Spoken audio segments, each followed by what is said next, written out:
Saya punya saya share skrin dulu. Okey. Hmm. Okay, sini.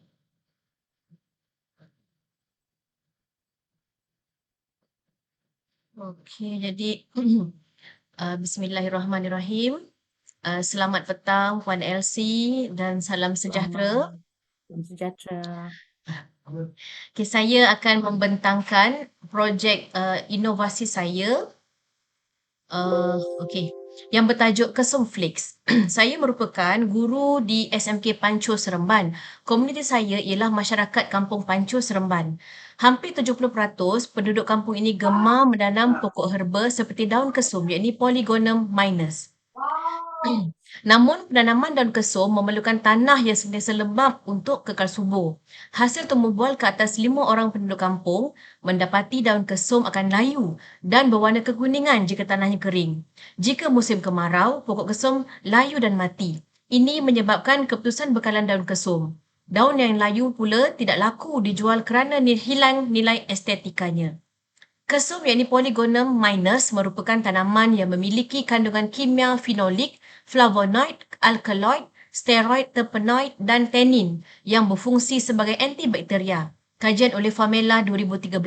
Daun kesum amat sesuai dijadikan gel sebagai ubat merawat jangkitan kulit, penyakit berkaitan perut, kelomomo dan tonik selepas kelahiran. Kajian oleh Rafika Sari et al. 2016. Kesum tidak hanya bermanfaat sebagai penambah rasa makanan, tetapi juga berfungsi dan berpotensi dalam industri farmaseutical. Kajian oleh Ainun Zahirah et al. 2022. Okey, kesum, iaitu Polygonum minus, merupakan tumbuhan ubatan yang biasanya digunakan dalam masakan Malaysia, tetapi semakin menarik minat saintifik dalam bidang farmakologi disebabkan kandungan alifatik aldehid dan pelbagai sebatian fitokimia berfungsi yang terdapat di dalamnya. Berdasarkan carta palang di sebelah, didapati kajian mengenai kesum dalam bidang farmaseutical sangat memberangsangkan. Namun, bekalan terhadap daun kesum sangat terhad kerana daun kesum yang segar dan berkualiti sukar didapati. Sekiranya penduduk Panco menanam kesum dengan serius, permintaan terhadap daun kesum untuk tujuan penyelidikan dapat dipenuhi. Ini sekaligus menambahkan pendapatan mereka dengan penjualan daun kesum. Namun, bekalan daun kesum terhad. Oleh sebab itu, inovasi Kesum Flix dibuat bagi memastikan bekalan daun kesum sentiasa ada untuk kegunaan masakan dan industri farmaseutical. Penanaman daun kesum untuk tujuan farmaseutical boleh menyumbang kepada pencapaian matlamat SDG 3, kesihatan dan kesejahteraan dengan memanfaatkan daun kesum sebagai sumber bahan farmaseutical semula jadi. Ia dapat membantu mengurangkan kebergantungan kepada bahan kimia sintetik dan menyumbang kepada kesihatan dan kesejahteraan masyarakat. Data temu bual terhadap 5 orang penduduk kampung, pemerhatian terhadap tanaman kesum di Kampung Panco Seremban, ujian deria ke atas Kesum Flix, artikel kajian saintifik mengenai daun kesum merupakan data yang membantu penghasilan inovasi Kesum Flix. Inovasi Kesum Flix telah dibawa menyertai pertandingan inovasi. Hasilnya, ia telah memenangi anugerah emas kategori sekolah menengah. Saya merancang untuk memperbanyakkan inovasi berkaitan bahan masakan bagi membudayakan STEM di kalangan murid saya. Bagi merancangkan projek inovasi STEM di sekolah saya bercadang mengadakan STEM Hub dengan kerjasama Duta Guru Kohort 2 dan Kohort 4 di sekolah saya. Projek ini memberikan inspirasi kepada saya untuk menjadi pendidik yang kreatif. Saya gembira apabila murid saya berjaya menghasilkan inovasi dengan bimbingan yang minimum. Tempoh yang diambil untuk penghasilan Kesum Flix adalah selama 3 minggu. Pada minggu pertama, kami mengumpul bahan kajian. Minggu kedua, menghasilkan Kesum Flix dan minggu ketiga, menghasilkan dokumentasi. Hasil ujian deria mendapati tekstur Kesum Flix sesuai dengan produk dan tidak terlalu halus atau terlalu kasar. Manakala aromanya kekal wangi daun kesum segar. Warnanya pula bersesuaian dengan produk yang masih sama dengan warna asal daun kesum. Bentuk pembungkusannya adalah menarik dan rasanya enak. Untuk kerangka EDP, saya telah melibatkan murid-murid saya sebanyak 6 fasa. Yang pertama ialah fasa tanya, di mana sekumpulan wakil murid menjalankan temu ramah dan pemerhatian berkenaan penanaman pokok kesum di Kampung Panco. Fasa sumbangsaran pula, murid-murid mengenal pasti proses yang akan dibuat ke atas daun kesum. Fasa cipta untuk fasa 1, murid-murid membuat lakaran dan prototipe pembungkusan kesum flakes. Fasa 2, murid-murid melakukan proses pengeringan daun kesum. Dan fasa 3, murid-murid melaksanakan proses pembungkusan daun kesum. Fasa uji pula, murid-murid melakukan ujian deria ke atas kesum flakes. Fasa tambah baik, murid-murid melakukan penambahbaikan pembungkus kesum flakes. Dan fasa komunikasi di mana murid-murid membentangkan inovasi mereka dalam pertandingan inovasi. Murid menjawab soalan pengunjung di booth pameran. Di sebelah kiri adalah daun kesum segar yang dikeringkan secara manual, iaitu kita keringkan di bawah cahaya matahari sehingga dia betul-betul kering dan kemudian dikeringkan dan dibotolkan untuk mengekalkan rasa dan aromanya. Ini adalah fasa komunikasi yang mana pelan tindakan seterusnya adalah mendaftar MyIPO untuk Hub Cipta dan berkongsi inovasi dengan guru-guru STEM peringkat daerah Seremban. Sekian sahaja pembentangan saya. Terima kasih. Terima kasih Cikgu. Jadi Cikgu berjaya membentang dalam masa 6 minit. Okey, sangat lancar. Jadi untuk Terima kasih. sekarang ni kita cuba untuk tengok supaya saya boleh memberi markah dengan lebih baik. Kumpulan sasaran tadi yang dinyatakan Cikgu adalah penduduk Penduduk kampung Pancu, Seremban. Maksudnya sekolah saya, sekolah menengah Pancu berada berdekatan dengan kampung Pancu. dengan kampung. Jadi masyarakat sekitar itulah. Dia masyarakat sekitar ni dia memang suka tanam pokok herba ni lah. Ya, betul. Sebab kawasan Dia kampung tu ada tanah tepi depan belakang rumah. Jadi ada tanah kosong tu mereka tanam lah. Tapi sebenarnya bukan daun kesum saja. Ada pokok-pokok lain lah seperti daun pandan, daun kunyit, apa lagi, halia, ini serai dan memang sebagainya. Cikgu memang pokok-pokok herba ni memang penduduk kampung ni menggunakan dia untuk untuk menjana ekonomi ke Cikgu? Sebahagian sajalah. Maknanya ada yang memang jual, maksudnya dia letak dekat kedai. Ada yang tanam untuk kegunaan sendiri. Tapi sebab kami melihat daun kesum ni berpotensi, dibekalkan secara pukal, sebab saya ada Google juga dan nampak beberapa iklan di mana pembekal memerlukan bekalan daun kesum dalam kuantiti yang banyak untuk buat gel, untuk buat bahan-bahan untuk pharmaceutical lah.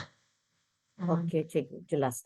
Jadi untuk kajian Cikgu dengan murid ni yang Cikgu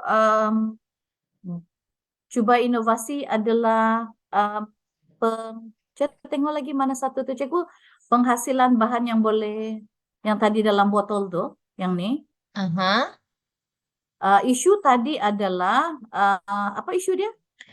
Isunya ialah daun kesum tu dia perlukan tanah yang sentiasa lembap dan subur. Jadi Okey. kalau dekat market pun kadang-kadang kesum yang dijual tak cukup segar. Jadi kadang-kadang kalau daun yang layu tu pun dibuang saja. Jadi kita nak mengekalkan supaya bekalan kesum sentiasa ada. Jadi kita keringkan kesum tu. Okey, jadi yang telah isu tadi adalah tanah sepatutnya isu dia adalah tanah sepatutnya sentiasa lembap dan subur. Kemudian Satu, bila kemudian satu. dia layu dan perlu untuk kekal lama. Jadi isu yang pertama untuk mengekalkan tanah subur, ada tak diambil tindakan? Yang itu tak ada, sebenarnya itu tambahan saja. Isu yang paling besar ialah keputusan bekalan daun kesum. Keputusan Okey, bekalan tak bekalan daun kesum adalah perlu supaya dia cukup betul, dibekalkan kepada pembeli. Jadi betul. adakah betul jumlah tanaman daun kesum ini sudah menampung bekalan itu? Okey, maksud saya, kita tidak membekalkan dari segi daun yang segar. Jadi, uh, cara lainnya ialah kita bekalkan dalam bentuk daun yang kering. Alright. Pembekalan daun kesum tu dalam bentuk yang telah dikeringkan supaya, dia lebih tahan lama. Kalau daun Right. yang segar dia mudah layu. Jadi kita Okey. bekalkan dalam bentuk yang telah dikeringkan. Bagaimana pelajar cikgu mengeringkan daun tu? Secara manual puan. Maksudnya kita petik daun kesum, Hmm. kemudian kita Mhm. jemur, lepas kita jemur bila pastikan betul-betul kering baru kita botolkan. Macam itulah. Jadi Ok- aroma dia masih kekal sebab letak dalam botol kan, dia tak terkeluarlah daripada botol tu. Warna dia juga ada hijau-hijau lagi, masih kekal lagi. Okey, jadi dalam projek STEM bersepadu cikgu ni ada berapa mata pelajaran yang terlibat? RBT dengan sains. RBT dengan sains. Cikgu ajar sains, Saya ajar RBT puan. RBT. Ah, ah. Okey. Peranan RBT di sini adalah dalam bahagian mana? Teknologi pengeringan. Teknologi Ah, pengeringan. dengan reka Bagi bentuk pembungkusan. pembungkusan. Okey, Ya. jadi pembungkusan tu adalah seperti dalam gambar ni, Betul. yang botol tu. Betul. Apa beza dia dengan botol sedia ada? Bezanya, kita menggunakan label yang kita keluarkan sendiri. Kemudian design tu dia kecil dan mudah dibawa ke mana-mana. Di pasaran ada Okey. macam-macam bentuk tapi kita pilih bentuk yang ini dan dilengkapkan dengan label yang kita keluarkan sendiri. Okey. Untuk sains pula, Untuk sains pula melibatkan bagaimana perubahan tenaga kepada tenaga yang lain. Maksudnya tenaga daripada yang fotosintesis tu kita ubah menjadi tenaga yang lain pula lah yang berbentuk pengeringan. Menjadi serbuk, hablo macam tu. okey. Um, Kalau dari pandangan cikgu, dalam pembentangan cikgu ni ada tidak menunjukkan ada refleksi murid Refleksi. terhadap pembelajaran melalui projek tersebut. Refleksi murid, murid saya pertama aktif dalam kumpulan, berlaku kerjasama dan bantu-membantu. Selain tu mereka juga bertukar-tukar fikiran. Dan dalam fasa penambahbaikan, mereka bekerja bersama-sama dan menjana idea bersama-sama.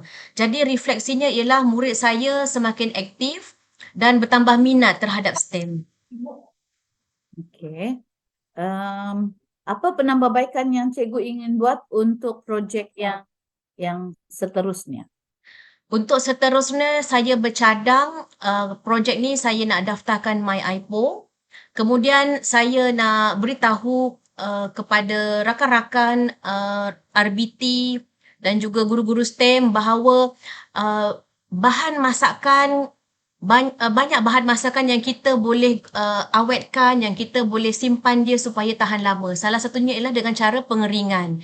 Selain pengawetan, menggunakan garam, macam kita buat ikan masin ataupun pengeringan secara penapaian. Contohnya kita buat tapai beras ataupun penapaian ataupun kita buat pengawetan menggunakan gula. Contohnya halwa.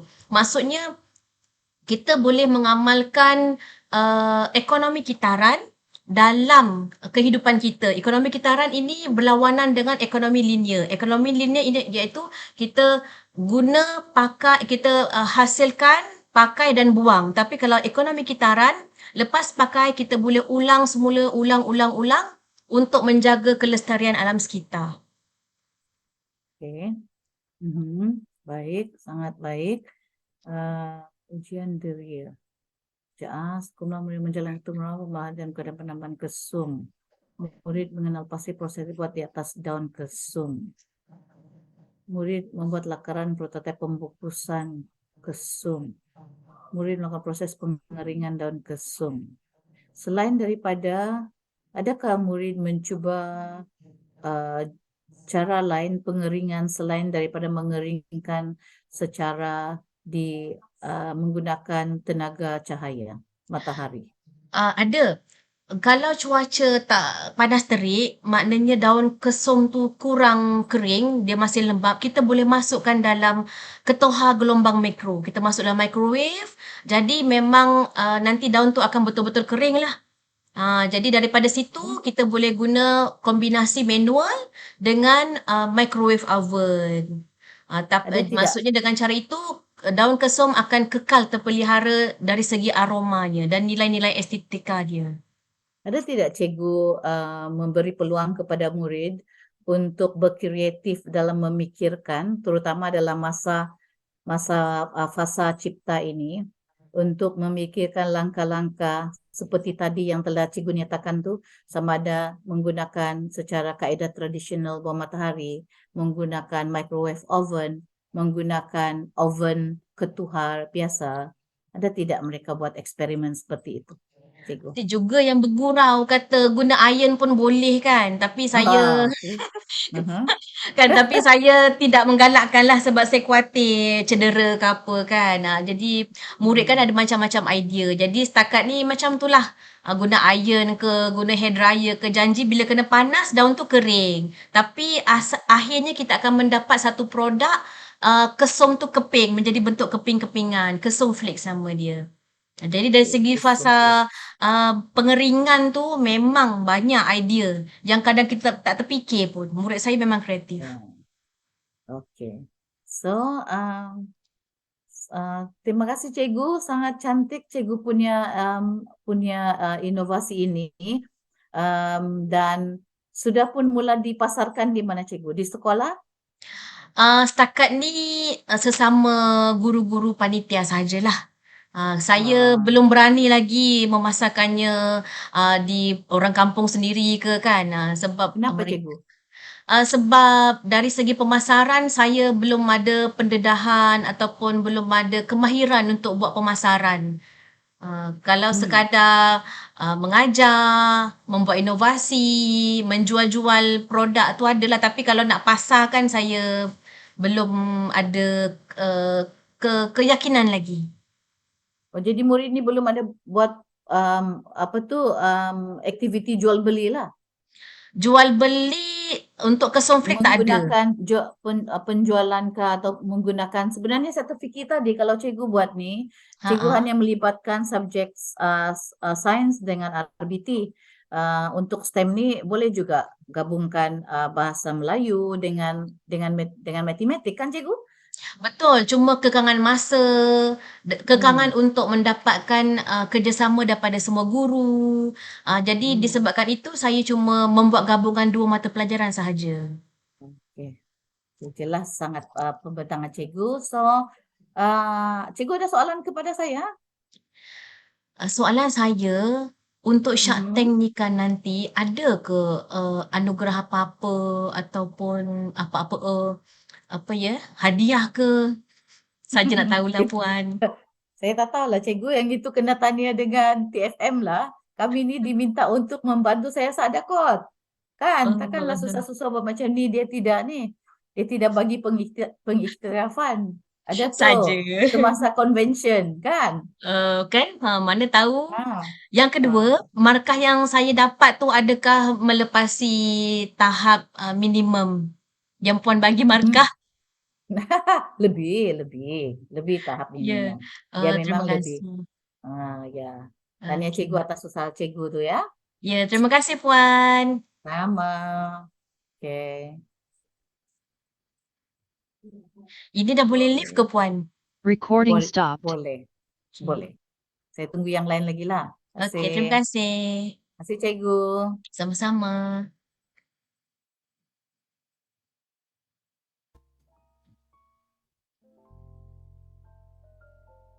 Yeay, tanya cikgu.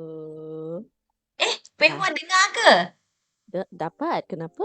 Oh, No. I mean, Pei Hua tak dapat dengar apa yang cikgu present. Saja nak Oh. ucapkan syabas dan Jadi saya kena bagi tahu dekat grup ke orang kedua boleh masuk? Cikgu Nur Ashikin. Ah. Dah boleh masuk kan? Cikgu Elsie kata okey.